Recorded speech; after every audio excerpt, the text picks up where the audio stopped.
आदर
खऱ्या अर्थानं मला माझ्या मतदारसंघातला प्रश्न देखील आजच्या या अभिभाषणाच्या दरम्यान मांडायचा आहे की केंद्र सरकारने मागच्या 10 वर्षांमध्ये 3 कोटी पक्की घरं देण्याच्या बाबतीमधलं काम या देशामध्ये केलं आणि केंद्र सरकारचं आता धोरण आहे की या 2024 पासून 29 पर्यंतच्या 5 वर्षांमध्ये आणखीन 3 कोटी घरं ही केंद्र सरकार आपल्या देशामध्ये देणार आहे आणि त्यामुळे राज्यामध्ये देखील मोठ्या प्रमाणावर पक्की घरं करण्याचं काम चालू आहे।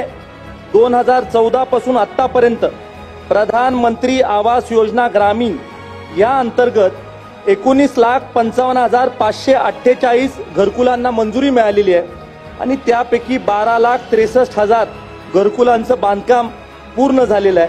त्याचबरोबर प्रधानमंत्री आवास योजना शहरी राबवत असताना या योजनेअंतर्गत 3,82,200 घरांचं बांधकाम हे प्रगतीपथावर आहे आणि त्याच्यासाठी केंद्र सरकारने 4150 कोटी रुपये दिलेले आहेत।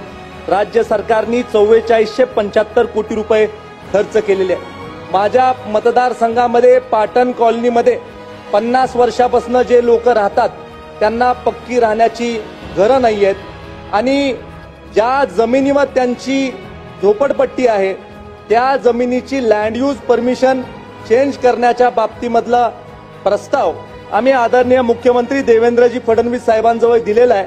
त्याच्यावर निश्चित स्वरूपी येणाऱ्या काळामध्ये त्यांच्या माध्यमातून सगळी कारवाई उचित होईल आणि त्यामुळे लँड यूज परमिशन चेंज झाल्यानंतर निश्चित स्वरूपी पक्की राहण्याची घरं पाटण कॉलनीचा परिसर असेल, आमच्या कराडच्या छत्रपती शिवाजी महाराज स्टेडियमच्या जवळचा परिसर असेल किंवा मलकापूरचा परिसर असेल, या सगळ्या परिसरामध्ये पक्की राहण्याची घरं ही देण्याचं काम निश्चित स्वरूपी येणाऱ्या काळामध्ये होईल।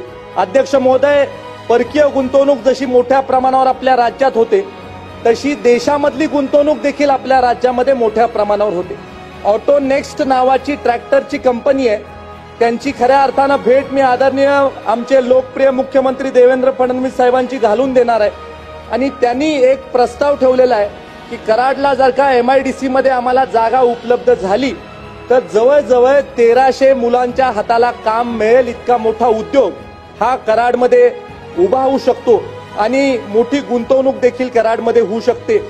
आमच्या MIDC मध्ये पुरेशी जागा उपलब्ध आहे का याचं अवलोकन केल्यानंतर एखादी मिनी MIDC देखील या प्रकल्पासाठी आपल्याला करता येते का याचा देखील प्रयत्न हा येणाऱ्या काळामध्ये करण्याच्या बाबतीमधला आमचा सगळ्यांचा मानस आहे। आज आपण मला इथं बोलण्याची संधी दिली याच्याबद्दल आपले मनापासून आभार मानतो। KMS न्यूज, स्पंदन मरांचे नाते आपुलकीचे।